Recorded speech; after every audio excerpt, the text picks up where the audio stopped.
আপনার 50 বছরের সংসারে কোনো বিষয় হয় না, হ্যাঁ ঝগড়া করেন না সেটা ভিন্ন বিষয়, কিন্তু ভিন্ন মত হবে না, দ্বিমত তৈরি হবে না, নিজেদের মধ্যে ভুল বোঝাবুঝি তৈরি হবে না, একবারও হবে না জীবনে, অসম্ভব। মুহাম্মদ সাল্লাল্লাহু আলাইহি সাল্লামের ঘরে যদি হয়ে থাকে, আলী রাদিয়াল্লাহু তাআলা ফ্যামিলিতে যদি হয়ে থাকে, সাহাবীদের ঘরে ঘরে যদি হয়ে থাকে, আপনি কে?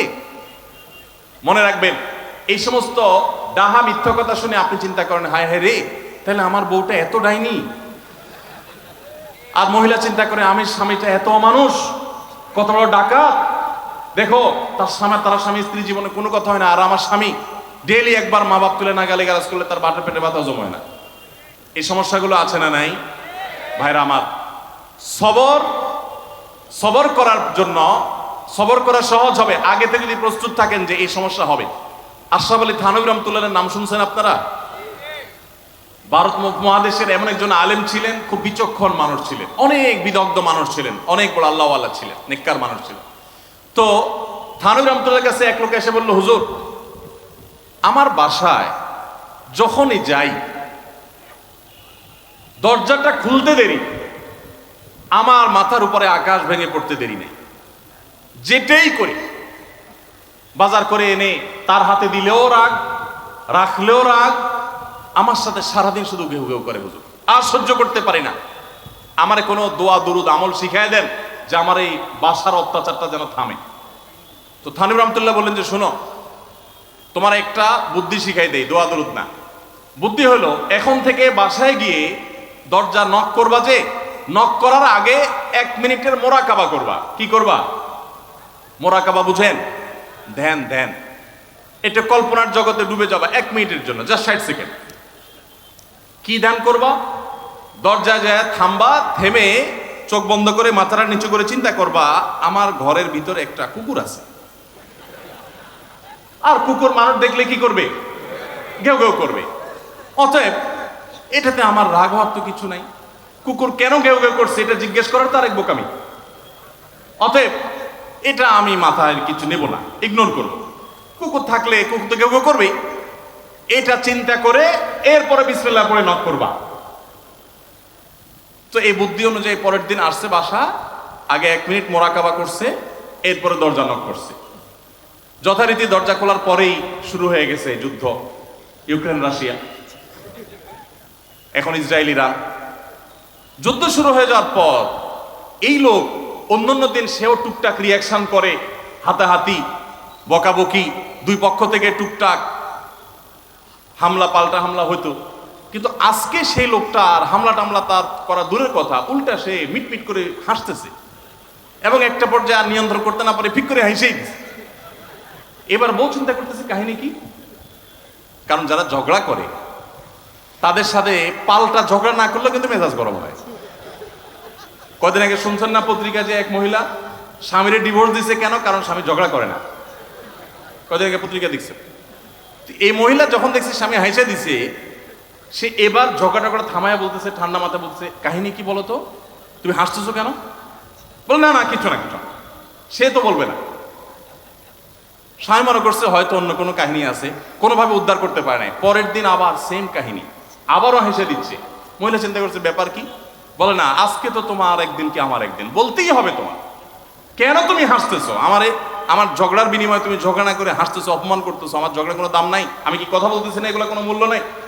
যখন চেতে যাচ্ছে এবার বলতেছে, শোনো, তুমি যেহেতু জোরই করতেছো, তাইলে আমি বলি, আমি গেছি এক হুজুরের কাছে, হুজুর আমার এই বুদ্ধি শিখাই দিছে, আমি সেই বুদ্ধি অনুযায়ী চিন্তা করি, এখন আমি চোখের সামনে যখন চিন্তা করি যে কুকুর গেউ করতেছে, আমার হাসি আসে। বউ চিন্তা করে, কি বললা তুমি? তাহলে তুমি এই মনে করো আমারে? এবার থেকে বেচারে ঝগড়া করার আগেই তার থেমে যায়, চিন্তা করে হায় হায়, আমি ঝগড়া করলে তো সে মনে মনে আমার ওইটা চিন্তা করে। বুঝতে পারছেন?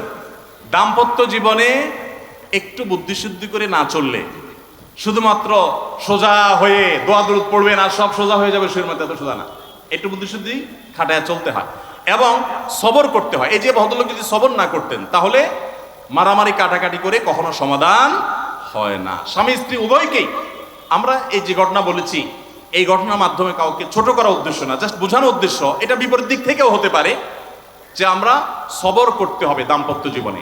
তাহলে আগে থেকে যদি এই ঘটনা বলার উদ্দেশ্য হলো যে এই ভদ্রলোক আগে থেকে যখন অপেক্ষা করছে যে হ্যাঁ অনাকাঙ্ক্ষিত কিছু হতেই পারে, তখন এটার জন্য প্রস্তুত থাকার কারণে আর তার ঝামেলা বাড়ে নাই, বরং কমছে। এখন আপনি যদি আগে থেকে প্রস্তুত থাকেন, দাম্পত্য জীবন টুকটাক সমস্যা হবেই, দুই ঘরের দুইজন মানুষ একসাথ হয়েছি, বহু কিছুতে গরমিল হবে।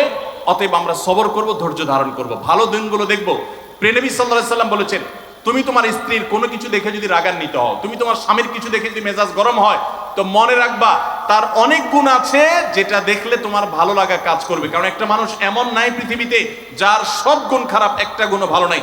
একজন আস্ত ডাকাতও যদি হয়, আস্ত পাপিষ্ট মানুষও যদি হয়, খারাপ মানুষও যদি হয়, তার ভিতরও কোনো না কোনো ভালো গুণ অবশ্যই আছে। তোমার স্ত্রী, তোমার স্বামীর মধ্যে কোনো না কোনো ভালো গুণ আছে। তুমি সেই গুণটা খুঁজে বের করো এবং সেটাকে কল্পনা করো, তাহলে তোমার মধ্যে তৃপ্তি আসবে, সমৃদ্ধি আসবে, ভালো লাগা কাজ করবে। এজন্য ভাইরা, দাম্পত্য জীবনের সুখ শান্তির জন্য সবর এবং শকর। শকর হলো যে যা পেয়েছি আলহামদুলিল্লাহ, এর চাইতে যদি খারাপ কিছু হতো, এর চাইতে যদি মন্দ কিছু হতো।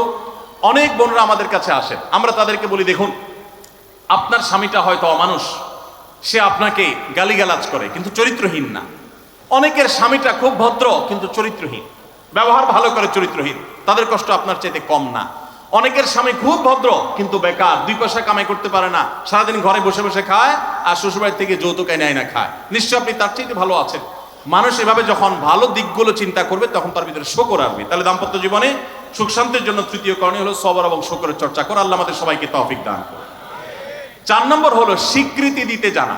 অনেক লোক আছে নিজেকে খুব শিয়ানা মনে করে, স্বামী হয়ে বউর তারিফ করতে রাজি না, বউ হয়ে স্বামীর তারিফ করতে।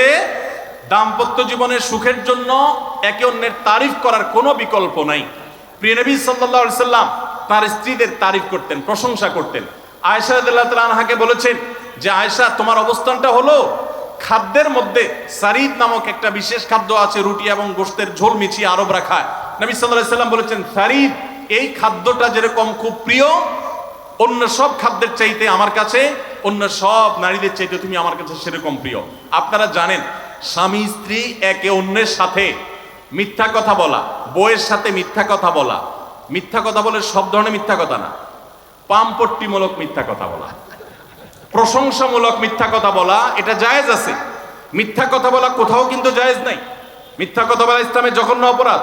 কিন্তু স্বামী স্ত্রী পরস্পরের সাথে প্রশংসামূলক, যেটাকে সহজ বাংলায় পামপট্টি বললাম, এই পামপট্টিমূলক বা প্রশংসামূলক মিথ্যা কথা বলা জায়েজ আছে। কিরকম? আবার এটা যাই এখন থেকে বাজার থেকে 500 টাকার কাপড় নিয়ে যায় বলেন 2000 টাকা দিয়ে কিনছি, এটা কিন্তু জায়েজ নাই। কেন জায়েজ নাই? কারণ কোনোভাবে যদি ওই 500 টাকার ট্যাগ মহিলা ধরে ফেলতে পারে, তাহলে মায়ের কিন্তু একটাও নিচে পড়বে না, বলবে মৃত্যুকের পুত মৃত্যুক, সারা জন্মে কাম করে আসছোস, তাইলে ওইরকম মিথ্যা কথা বলা যাবে না। আমার পরিচিত এক লোক আছে, সরকারি একজন কর্মকর্তা বড়, উনি বলেন যে মহিলাদেরকে বাজার করে খুশি করার মতো কঠিন কাজ আরেকটা খুব কম আছে। যারা সংসার করেন তারা জানেন। কারণ আমি একটা কথা প্রায় বলি, দুনিয়াতে বহু বুদ্ধিমান মানুষ আছে, বহু চালাক মানুষ আছে, কিন্তু একটাও চালাক বা বুদ্ধিমান স্বামী আছে বলে আমার মনে হয় না পৃথিবীতে। বুঝা ঠিক বলছেন? বহু চালাক বুদ্ধিমান মানুষ দুনিয়াতে আছে, কিন্তু কোনো চালাক বা বুদ্ধিমান স্বামী দুনিয়াতে। তার মানে কি? প্রত্যেকটা বউয়ের কাছে তার স্বামীটা হলো আস্ত বেকুব। যত বড় শিক্ষিত হোক, যত বড় রাজনীতিবিদ হোক, যত বড় মাথাওয়ালা হোক, যত বড় শেয়ানা হোক, যত বড় ব্যবসায়ী হোক, বউয়ের কাছে বউগুলা, সব বউরা, মহিলারা মনে করে কি এ বেটা বেকুব। ম্যাক্সিমাম ক্ষেত্রে এটার ভিতরে আলাদা একটা আনন্দ আছে। বউয়ের কাছে বেশি শেয়ানা সাজার ভিতরে বেশি আনন্দ নাই। পরিবারের কাছে বেশি শেয়ানামি করতে হয় না, সেখানে বোকা সাজার ভিতরে একটা আনন্দ আছে। যাই হোক, তো ওই যে ভদ্রলোকের কথা বলছিলাম, বাজারের কথা বলছিলাম, যে বাজার করে মহিলাদের খুশি করা খুব কঠিন। আপনি গোশত কিনেন, মাছ কিনেন, যাই কিনেন, তারা খুব কমে সন্তুষ্ট থাকে বেশিরভাগ ক্ষেত্রে। সব মেয়েদের কথা বলছি না। কেন সন্তুষ্ট থাকে না? কারণ তারা আশা করে আরো কম দামে কিনবেন, আরো কম দামে কিনবেন। আপনি জিতে গেলে তারা খুশি, হেরে গেলে আপনারা বকা দিবে সে। তো এক সরকারি কর্মকর্তা, বড় কর্মকর্তা, আমাকে বলতেছিলেন যে দেখেন, আমি সারা জীবন বাজার করি আর বইয়ের বকা শুনি। আমি চলে যাওয়ার পর আমার অফিসের একজন কেরানি আছে, তাকে দায়িত্ব দিছি বাজার টাজার করার জন্য। এই লোক বাজার করার পর আমার বউ বিরাট খুশি, বলে যে তার নাম ধরে বলতেছে, অমুক বাজার করলে প্রতিদিন ঠিক মতো বাজার করে, দাম দস্ত ঠিকঠাক থাকে, মাপজোপ সব ঠিকঠাক থাকে, তোমারে প্রতিদিন ধরায় দেয় দোকানদার, কমায় দেয়। 2 কেজির গোশত আমার কাছে মনে হয় 1.5 কেজি দিছে, ওজন কম দিছে মনে হয়, নজরে উঠে না। তো লোকটা বলেছে আমার খুব সন্দেহ হলো, একই দোকান থেকে আমিও আনি, সেও আনে, আর আমার তো ঠকানোর কথা না, পরিচিত দোকানদার। তাহলে মহিলা এই কথা বললো, তার ব্যাপারে কাহিনীটা কি? তারা ডেকে বলছে, বলো তো কাহিনী কি, সিক্রেটটা কি? তো লোকটা বলতেছে যে স্যার, সত্য বলতে কি, আমি গোশত 3 কেজি কিনলে ম্যাডামকে বলতাম 2 কেজি, 1000 টাকা কিনলে ম্যাডামরে বলতাম 500 টাকা। টাকা তো আপনি দিবেন, আপনার সাথে বোঝাপড়া হবে, কিন্তু আমি জানি বাসায় এটা বললে বউরা খুশি থাকে, তো এই জন্য আমি একটু কমায় কমায় বলি দাম, আর জিনিস কমায় কমায় বলি। তখন সে প্রতিদিন 2 কেজি মাংস যেটা দেখে আপনি আনেন, আজকে দেখে যে সে 1 কেজি মাংস ওই পরিমাণ, তখন সে তো খুশি হবেই স্যার। তখন ওই লোকটা বলতেছে, দেখেন সে এইটা করে আমার গোটা সংসারে আগুন ধরায় দিচ্ছে। তো এইভাবে মিথ্যা কথা বলা কিন্তু জায়েজ নাই। কোন মিথ্যা কথা বলা জায়েজ আছে? ধরেন আপনি আপনার বউরে বললেন, দেখো তুমি চাঁদের চাইতেও সুন্দর। কিসের চাইতে সুন্দর? ভাই চাঁদের চাইতে উজ্জ্বল মানুষ হয় সম্ভব? ডাহা মিথ্যা কথা না? কিন্তু এই মিথ্যা কথা বলা কি আছে? জায়েজ আছে। সৌদি আরবের একজন আলেম ডক্টর আয়েজ আল কারনি, মুসলিম বিশ্বের সবচেয়ে জনপ্রিয় আলেমদের মধ্যে একজন, ওনার একটা বক্তব্য আমি শুনেছি, অত্যন্ত চমৎকার কথা বলেন এবং দারুণ দারুণ টিপস দিয়ে থাকেন। উনি বলেন যে একটা ইউনিভার্সিটি প্রোগ্রামে স্টুডেন্টদের সামনে উনি বলছিলেন যে আমি একবার একটা আইডিয়া দিয়েছি দাম্পত্য জীবনের সুখ শান্তির জন্য। বলেন যে এটা ইমপ্লিমেন্ট করে অনেকেই সুফল পেয়েছেন, আমাকে ব্যক্তিগতভাবে জানিয়েছেন। টিপসটা কি? টিপসটা হলো উনি বললেন যে বাসায় ঢুকে মাঝে মধ্যে, সবসময় করলে আবার মাইর খাবেন, যখন দেখবেন বউয়ের মুড টুট ভালো আছে, বাসায় ঢুকে আস্তে করে লাইটের সুইচটা অফ করে দিবেন। তখন বলবো কি ব্যাপার, লাইট বন্ধ করলা কেন? তখন বলবেন যে দেখো বাসায় আসলে তোমার চেহারার উজ্জ্বলতা থাকলে আর এই লাইটটার দরকার হয় না। মহিলা ধরে ফেলবে যে আপনি পাম্পটে দিচ্ছেন, বাতাস দিচ্ছেন, কিন্তু পাম্প যাকে দেন সে যতই বুঝুক না কেন কিছু না কিছু কাজ হয়, কিছু না কিছু। একেবারে শতভাগ যদি বুঝে কাউকে প্রশংসা করছেন, সে বুঝে, তারপরও সে একটু খুশি হয়, ভালো লাগে। তো উনি বললেন যে শরবত বানায় আনছে বউয়ে, তখন বলবেন যে দেখো চিনি দিও না, চিনি দিও না। তারপর বউরে বলবেন যে আঙ্গুলটা একটু চুবাই দাও। কেন? কারণ তুমি আঙ্গুলটা চুবাই দিলে ওটা চিনি চাইলে বেশি মিষ্টি লাগে। এই যে কথাগুলো, এই কথাগুলো আসলে সত্য কথা না। তো এই টাইপের কথা স্বামী স্ত্রীর মধ্যে মিথ্যা হলেও সেটা কি আছে? জায়েজ আছে। ভাইরা আমার, এই জন্য দাম্পত্য জীবনে সুখ শান্তির জন্য একে অন্যকে ভালোবাসা, প্রশংসা করতে জানা, বিশেষ করে স্বীকৃতি দিতে জানা, ভালো গুণগুলোর কথা বলা, এটা হারিয়ে গেছে। অনেকে মনে করে যে না, ভালো গুণ বললে মাথায় উঠবে, এটা ভুল। মাথায় উঠবে সেটা ব্যালেন্স করার জন্য আপনাকে অন্য কাজ করতে হবে, কিন্তু তাহলে প্রশংসা করতে কার্পণ্য করা যাবে না, স্বীকৃতি দিতে হবে।